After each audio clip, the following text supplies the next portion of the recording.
Бүген 20 гыйнварда республикабызның беренче президенты Минтимир Шәймиев туган көн котлауларын кабул итә. Шул уңайдан бүген Россия минем тарихым мультимедия тарихи паркында республика шәхесләре Татарстанның беренче президенты Минтимир Шәрип улы Шәймиев дигән күргәзмә ачыла.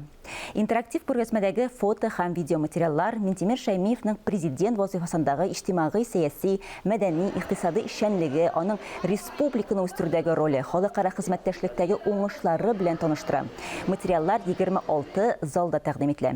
Минтимир Шәймиев үзенең барлык гомерен Татарстанга багышлады. Хезмәт юлын Мөслим районында инженер булып башлап, Россия төбәге лидеры дәрәҗәсенә күтәрелде. Ул җитәкләгән команда 90нчы авыр елларда республиканы үстерүгә зур өлеш кертте. Хәзердә ул Татарстан тормышында актив эшләвен дәвам итә. Яңарыш фондын җитәкли, халыкара диалогны ныгытуда ЮНЕСКОның махсус илчесе булып тора. Минтимир Шәймиев Россиянең хезмәт герое, Тайсыр Зөлүнең 100 еллыгы медален иң беренче алган шәхес. Безнең телерадиокомпания Минтимир Шәриповичка юлланган котлауларга кушыла, аңа ныклы сәламәтлек, шатлык, куанычлар, күңел тынычлыгы тели.